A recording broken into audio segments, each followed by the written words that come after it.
Hello everyone, आपका स्वागत है हमारे इस चैनल पर। आज मैं फिर से आपके लिए बहुत इंपॉर्टेंट क्वेश्चन लेके आई हूँ। क्वेश्चन है कि नॉन प्रॉफिट ऑर्गेनाइजेशन क्या होता है और feature of non profit organization, NPO और फीचर ऑफ एनपीओ। सबसे पहले जब भी क्वेश्चन आए तो आपको क्या लिखना होता है, इंट्रोडक्शन लिखना होता है। इंट्रोडक्शन के बाद आपको मीनिंग लिखना होता है। ठीक है, तो शुरू करते हैं। क्या होता है, गैर व्यापारिक संस्थाओं की स्थापना लाभ अर्जित करने के उद्देश्य से नहीं की जाती। मतलब इनका जो उद्देश्य होता है वो लाभ कमाना नहीं होता, बल्कि इनका प्रमुख उद्देश्य क्या होता है, समाज की सेवा करना होता है। एनपीओ का क्या होता है, लाभ कमाने का उद्देश्य नहीं होता, सिर्फ समाज की सेवा करने के लिए क्या है, एनपीओ का निर्माण किया जाता है। गैर व्यापारिक संस्थाओं में अस्पताल, पुस्तकालय, मतलब क्या होता है, अस्पताल क्या होता है, वो प्रॉफिट कमाने के लिए नहीं होता, वो किस लिए होता है, सिर्फ समाज की सेवा करने के लिए होता है। लाइब्रेरी हो गई, वो भी क्या होता है, समाज की सेवा करने के लिए होती है। धार्मिक संस्थाएं होगी, मंदिर, मस्जिद, गुरुद्वारा, जितनी भी धार्मिक संस्थाएं होती है ये भी क्या होती है, समाज की सेवा करने के लिए होती है। इन संस्थाओं की आय प्राप्ति के मुख्य स्रोत क्या क्या होते हैं, चंदा, दान, अनुदान। जैसे मंदिर में हम क्या करते हैं, दान करते हैं, चंदा देते हैं किसी अनाथालय में या वृद्धाश्रम में जो चंदा देते हैं, इनकी आय का क्या होता है, मुख्य स्रोत क्या होता है, चंदा और दान। गैर व्यापारिक संस्थाओं द्वारा अनेक प्रकार की व्यावसायिक क्रियाएं भी की जा सकती है। इसके लिए इन संस्थाओं में विधान के अनुसार खाते बनाए जैसे आय तथा व्यय खाता, प्राप्ति एवं भुगतान खाता या स्थिति में। मतलब आपको सिंपल सा मीनिंग और इंट्रोडक्शन में आपको क्या लिखना है कि जो गैर व्यापारिक संस्थाएं होती है इनका उद्देश्य लाभ कमाना नहीं होता, सिर्फ समाज की सेवा करने के लिए इनका निर्माण किया जाता है। इनकी आय का मुख्य स्रोत क्या होता है, चंदा होता है, अनुदान होता है और दान होता है। ठीक है, ये आपको इंट्रोडक्शन में 3 या 4 लाइन लिखनी है। उसके बाद आपको मीनिंग में क्या लिखना है, कुछ संस्थाएं समाज की सेवा करने के उद्देश्य के लिए क्या की जाती है, स्थापित की जाती है। मतलब सिर्फ क्या होता है, उनका उद्देश्य क्या होता है, समाज की सेवा करना होता है, तथा जिनका मुख्य उद्देश्य लाभ अर्जित करना नहीं होता, वह गैर व्यापारिक संस्थाएं कहलाती हैं। ऐसी संस्थाएं जिनका उद्देश्य समाज की सेवा करना होता है, जो लाभ कमाने के उद्देश्य से स्थापित नहीं की जाती, उसे हम क्या कहते हैं, नॉन प्रॉफिट ऑर्गेनाइजेशन कहते हैं। जैसे अस्पताल, विद्यालय मतलब स्कूल, धार्मिक संस्थाएं हो गई, पुस्तकालय लाइब्रेरी होगी, साहित्यिक समितियां आदि। ठीक है, उदाहरण के लिए एक विद्यालय के अंतर्गत विद्यार्थियों को शिक्षा प्रदान की जाती है। मतलब क्या होता है, स्कूल में क्या होते हैं, हमें शिक्षा, एजुकेशन दी जाती है। इसी प्रकार अन्य गैर व्यापारिक संस्थाएं भी किसी न किसी, जैसे अस्पताल हो तो मरीजों की सेवा करने के लिए बनाया जाता है, मरीजों का इलाज करने के लिए बनाया जाता है, उसका उद्देश्य लाभ कमाना नहीं होता, सिर्फ क्या होता है, समाज की सेवा करना होता है। उसके बाद है main feature of non profit organization लिख लो या इंस्टीट्यूशन लिख लो। ठीक है, क्या है, फर्स्ट क्या है इसका फीचर, आय का मुख्य स्रोत, मेन सोर्स ऑफ इनकम। मैंने आपको इंट्रोडक्शन में भी बताया है कि इनकी आय का मुख्य स्रोत क्या होता है, दान, चंदा। जैसे हम दान देते हैं मंदिर, मस्जिद, गुरुद्वारे में, ठीक है, इनमें क्या होता है, हम दान देते हैं। या चंदा हम किस में देते हैं, वृद्धाश्रम में देते हैं, ठीक है, अनाथालय में देते हैं दान। इनकी आय का क्या होता है, मुख्य स्रोत होता है। मतलब जो समाज की सेवा करने के लिए जो संस्थाएं स्थापित की जाती है, जब उनमें हम दान या चंदा देते हैं तो वही उनकी आय का मुख्य स्रोत होता है। गैर व्यापारिक लाभ कमाने वाली संस्थाओं की आय का मुख्य स्रोत क्या होती है, सब्सक्रिप्शन, मतलब चंदा या दान। उपहार के रूप में प्राप्त रकम को दान के अंतर्गत शामिल किया जाता है। जैसे मंदिर में 1100 का दान कर दिया, 2100 का किसी ने दान कर दिया, तो वो क्या हो गई, उपहार के रूप में क्या हो गया, दान हो गया, सब्सक्रिप्शन हो गया, वही उनकी आय का मुख्य स्रोत होता है। तथा उन्हें रिसिप्ट एंड पेमेंट अकाउंट के, इन्हें हम क्या है, प्राप्ति और जो भुगतान खाता होता है उसके हम डेबिट पक्ष में इनको दिखाते हैं। इसके अतिरिक्त इन संस्थाओं द्वारा अपने सदस्यों से फीस तथा सरकार से प्राप्त अनुदान के द्वारा भी आय अर्जित की जाती है। कई बार क्या होता है, इनके सदस्य भी कुछ ना कुछ फीस दे देते हैं, मतलब कुछ ना कुछ दान दे देते हैं, या सरकार भी इन संस्थाओं को क्या दे देती है, दान या अनुदान दे देती है, सब्सिडी दे देती है। उसके बाद सेकंड पॉइंट है नेचर ऑफ डोनेशन, मतलब दान की प्रकृति। गैर लाभकारी संस्थाओं को प्राप्त दान सामान्य तथा विशेष प्रकृति के हो सकते हैं। ये संस्थाएं चालू वर्ष से संबंधित दान को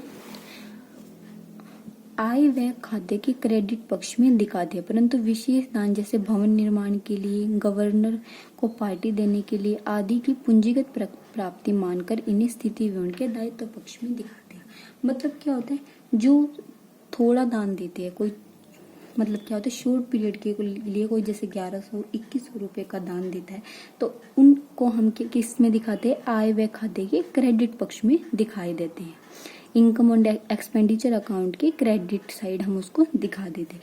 लेकिन अगर कोई भवन निर्माण के लिए जैसे मंदिर बनवाने के लिए पैसा दे दिया, लाइब्रेरी बनवाने के लिए, अस्पताल बनाने के लिए क्या है पैसा दे दिया, तो उसको हम क्या दिखाते हैं, पूंजीगत प्रकृति मानकर, मतलब कैपिटल उसका नेचर मानकर हम उसे किस में दिखाते हैं, स्थिति विवरण के लायबिलिटी साइड, मतलब बैलेंस शीट में हम उसका लायबिलिटी साइड दिखा देते हैं। थर्ड पॉइंट है हमारा पब्लिक सर्विस, समाज सेवा। गैर लाभकारी संस्थाओं की स्थापना का मुख्य उद्देश्य क्या होता है, समाज की सेवा करने का होता है, उनका उद्देश्य लाभ कमाना नहीं होता।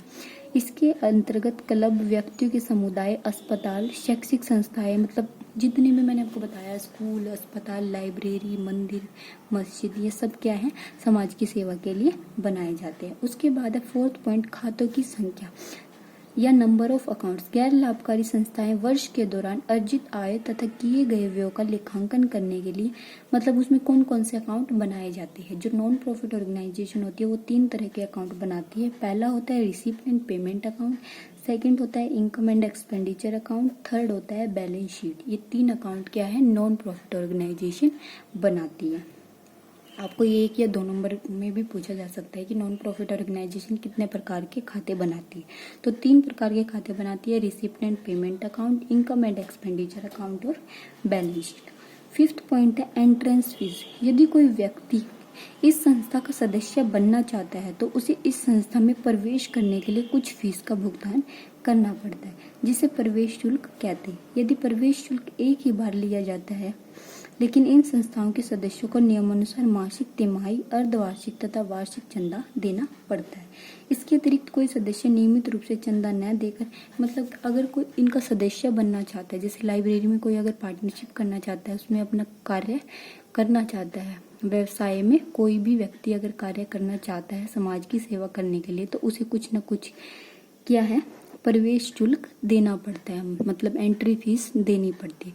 चाहे तो वो संपूर्ण राशि का एक साथ भुगतान कर दे, या वो हर महीने दे दे, या तिमाही दे दे, या अर्धवार्षिक दे सकता है। ठीक है।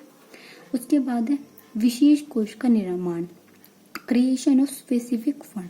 सामान्यतः ये संस्थाएं कुछ निश्चित खर्चों की पूर्ति हेतु एक पृथक कोष का निर्माण करते हैं, मतलब एक स्पेसिफिक फंड बनाकर रखती है।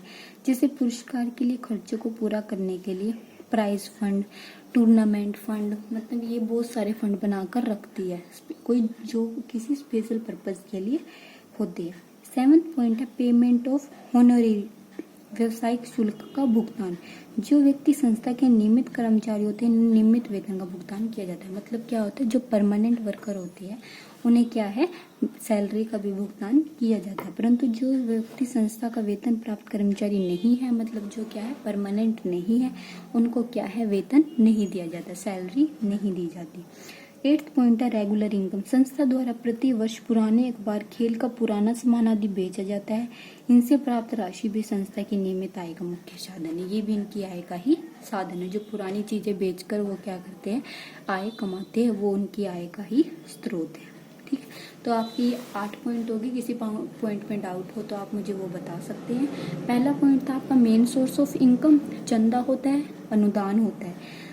सेकंड पॉइंट होता है नेचर ऑफ डोनेशन। अगर कम पैसा दिया हो तो उसे हम क्या करते हैं, इनकम एक्सपेंडिचर अकाउंट में क्रेडिट साइड दिखाते हैं। अगर ज्यादा पैसा जैसे भवन निर्माण के लिए दिया होता है तो हम उसे पूंजीगत प्रकृति का मानकर बैलेंस शीट में दिखाते हैं। थर्ड पॉइंट होता है पब्लिक सर्विस, मतलब इनका उद्देश्य समाज की सेवा करना होता है। फोर्थ पॉइंट है नंबर ऑफ अकाउंट्स। इसमें 3 तरह के अकाउंट्स बनाए जाते हैं, receipt and payment account, income and expenditure account और बैलेंस शीट। 5th पॉइंट है एंट्रेंस फीस देनी होती है। 6th पॉइंट है स्पेसिफिक फंड बना कर रखते हैं। 7th पॉइंट है हम उसको सैलरी भी देते हैं जो परमानेंट वर्कर होते हैं। 8th पॉइंट हमारा रेगुलर इनकम, जो पुरानी चीजें बेचने से जो आय प्राप्त होती है उसे हम क्या मानते हैं, रेगुलर इनकम मानते हैं।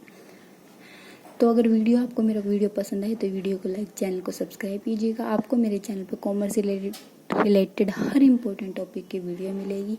अगर आप कोई टॉपिक समझना चाहते हैं कॉमर्स से रिलेटेड, वो भी आप मुझे कमेंट बॉक्स में कमेंट कर सकते हैं। Thank you for watching my video.